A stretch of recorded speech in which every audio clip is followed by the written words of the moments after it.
Fanomeravantsika rehetra amin'ny anaran'ny tompo ny fiandreketana ny asa sosialy. Androany alarobia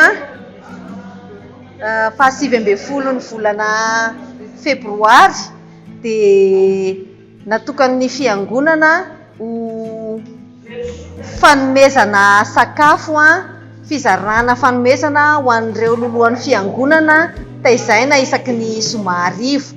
Isa-taona moa ny fiangonana dia manao an'izay foana isaky ny volana febroary.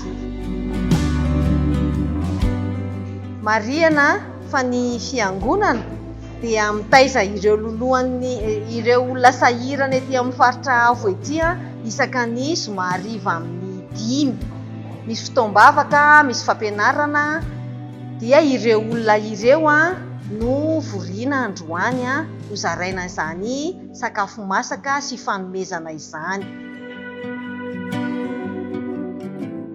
Fizotry ny fandaharam-potoana androany dia atomboka amin'ny fotoam-bavaka tarihan'ny ray aman-dren'ny mpitandrina dia manarak'izay mizara vary, laoka, misy karazany roa ny laoka, misy legioma, misy akoho dia mahazo gâteau zareo dia mahazo so iray isaky ny tokantrano. Tafahoana etona isika menakavy no ity taona vaovao taona 2020 sy 2020 ity taona izay ahafahantsika mifampiaramba sy mifampirarisoa, mifakoa mifampitro am-bavaka sy miompifaly.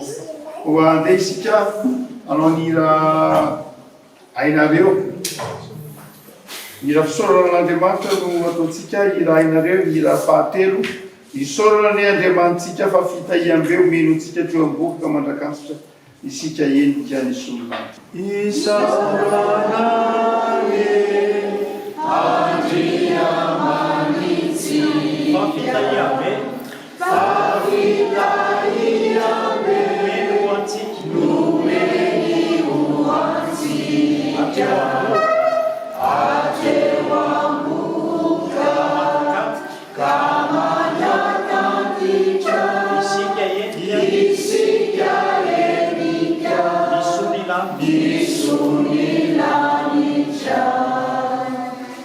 Bukannya asal apostoli toko faefatra. Asal apostoli toko faefatra. Dini farompetulu kata dini fafitu. Asal apostoli toko faefatra dini farompetulu kata fafitu. Fakiti jamenaran Yesus.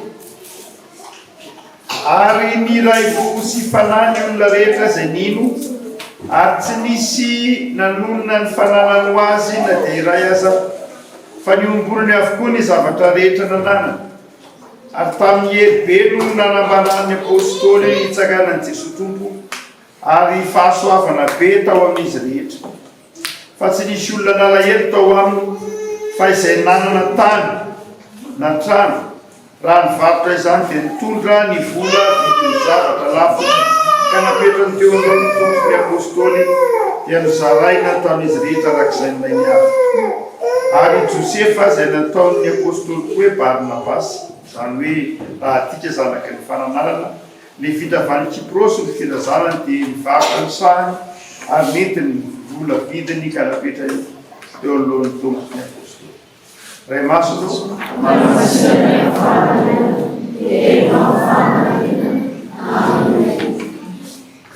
fa tsy nisy olona nalahelo teo aminy fa izay nanana tany na trano dia nivarotra izany. Miavako ny tanjony soratra masina na ny tanjon'Andriamanitra dia ny hoe tena tsisy olona malahelo eo anivon'ny fiarahamonina na eo anivon'ny fiangonana io. Hoe malahelo dia mahantra. Dia ny planin'Andriamanitra dia ny hoe tsisy olona malahelo. Izany hoe tsisy olona lona, tsisy olona tsy mitafy, tsisy olona marary ka tsy afaka mitsabo, tsy misy olona ka tsisy trano fonenana, tsy misy olona malahelo. Izay ny planin'Andriamanitra. Ary izany planin'Andriamanitra ny amin'ny hoe tsy fisian'ny olona tsy fisian'ny malahelo anatin'ny fiarahamonina izany dia nosopahan'ilay ratsy. Mitevoly no mampahantra amin'ny lafiny hoe manatotika ny maha olona ny olona ka dia rehefa malahelo ny olona dia azo atao amin'izay tiana mpanaovana azy. Rehefa ny olona no anatin'ny fahasahiranana mafy dia azo mpanaovina zay zavatra tsy tokony atao rehetra azy izy rehefa tsy mafiorina amin'ny finoana. Mora latsaka ao anatin'ny fivilian-talana ny olona rehefa ao anatin'ny tsy fahampiana na ao anatin'ny zavatsarotra izy. Zay mahatonga ny tompo eto manafaka ny hoe tsy nisy olona malaheloka ho aminy satria zava-dehibe amin'ny fiainan'ny olona ny fahafenona miaraka amin'Andriamanitra. Ay azo ny fiangonana atao tsara ny misoroka na azy azo ny fiangonana atao tsara ny mifanampy mba tsy hisiny malahelo anatin'ny fiarahamonina. Na dia eo aza letraketraky ny fahotana dia azo ny fiangonana atao tsara ny mifanampy sy mifanoana mba tsy hisininy mba hahafoana ny malahelo anatin'ny fiarahamonina. Misy vahaolana roa lehibe arety izay omen'ny apôstôly Paoly ka entina aminareo. Voalohany dia izao, tsy misy ny malahelo rehefa mifankatia ny mpino. Ny fitiavan-tena no mahatonga ny zaravilana eto ambonin'ny tany. Ny fitiavan-tena no mahatonga ny zaravilana eto ambonin'ny tany ka mahatonga tsy mifampijery intsony fa mijery ny tena samy rery. Dia zava-dehibe ara ny fifankatiavana. Ny fifankatiavan'ny mpino dia fitaovana iray manampy amin'ny fanafoanana ny malahelo. Raha ho fiangonana mifankatia kanefa malahelo mameno azy dia tokony eritreritra amin'ny dikan'ilay fifankatiavana. Fa ny faharoa dia ny fizarana. Ny fizarana. Misy zany tsy akasitrahan'ny soratra masina ny toe-tsaina miankina. Tsy akasitrahan'ny soratra masina ny toe-tsaina zatra tolorana. Tsy akasitrahan'ny soratra masina ny toe-tsaina mitambezo, ny toe-tsaina toloran-dava. Tsy zany tsy akasitrahan'ny soratra masina zany. Saingy misy koa zany efa sokajin'olona izay noho ny etraketraky ny fiainana noho ny lafin-jahatra maro samihafa dia hiaran'ilay fanotrana izy. Ary dia ao anatin'izany no ilana ny fifampizarana. Zava-dehibe ara ilay fifampizarana. Fifampizarana ampitiavana, fifampizarana ampifaliana.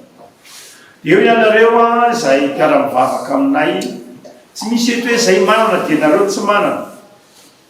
Na izay mpanampy fanareo ampiana, tsy izay akory ny toe-javatra iainantsika ankehitriny. Fa ny toe-javatra iainantsika ankehitriny dia eto isika mianakavy satria mpino, mino Andriamanitra iray. Eto isika mianakavy satria miara-mitondra ny mavesatra. Eto isika mianakavy satria miara-manolotra izany alahelo na ny fahantrana izany ka mitondra izay mety ho anjara-pohiny madinika sy kelibikely. Dia miarahaba anareo tratry ny krismasy zay amin'ny anaran'i Jesosy. Ary mitondra kosa famantarana hita-maso izay zarainay aminareo. Nareo kosa mizara fifaliana aminay. Ny fifalianareo mandray, ny fifalianareo mandray izay nomeny fiangonanareo dia mitondra fifaliana ho anay. Mety materiel na zavatra hita-maso no entinay. Fa ny entinareo kosa dia ny fahafampo, ny fifaliana izay lehibe lavitra kokoa ny materiel. Araka ny tenin'ny soratra masina hoe mahasambatra kokoa ny manome noho ny noho izany dia sambatrinareo satria mandray izay mety sambatrinareo satria manome anay fifaliana, ny fahatsapanareo.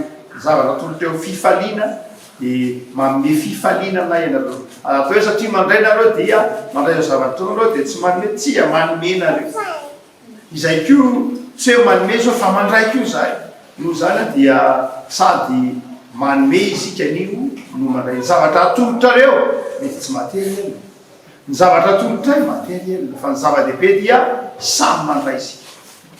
Amin'izao fotoana vaovao zao noho izany tsy misy hoe mpanampy sy ampiny eto fa mpino iray ihany eo anatin'Andriamanitra dia samy manolotra ampitiavaka izay nomeny ny tompo azy. Ny fifaliana dia nay ka atao no nananay, feana koa no nananay dia atolotra ianareo. fa any aminareo kosa dia nifankasitrahana n'Andriamanitra, nifankasitrahana ny fifaliana, dia zay no zava-dehibe aminay. Dia raha taona mahafinaritra ho anareo, raha risoa anareo mpamaky vakina ity taona ity.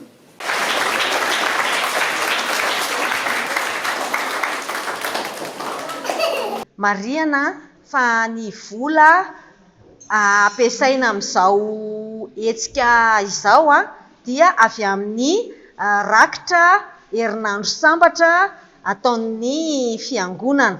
Rehefa herinandro sambatra dia ny sampana rehetra no mandray anjara, dia ny rakitra rehetra voavory amin'iny herinandro sambatra iny no atolotra manontolo ho an'ny fiandraiketana ny asa sosialy hikarakarana izao fanomezana ho fifampiarabana tratry ny taona amin'ireo lolohan'ny fiangonana ireo izao.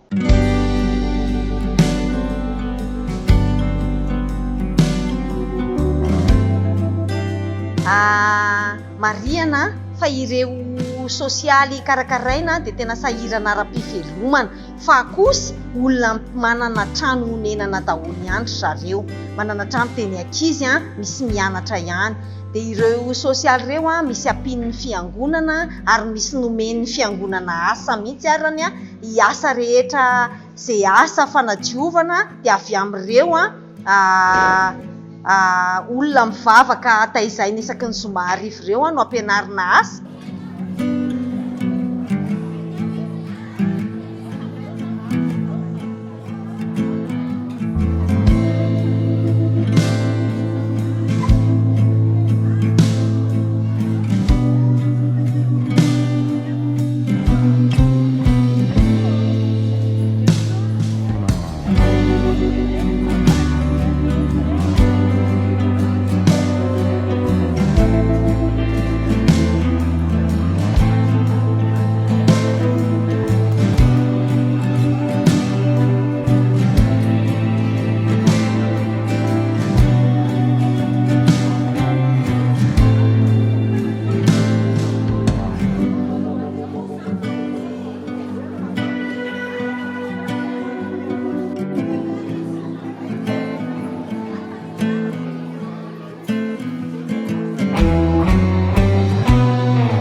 Voninahitra ho an'Andriamanitra irery ihany saorana ny tompo amin'ny zavatra vita rehetra dia ho azy irery ny voninahitra. Saotra tompoko.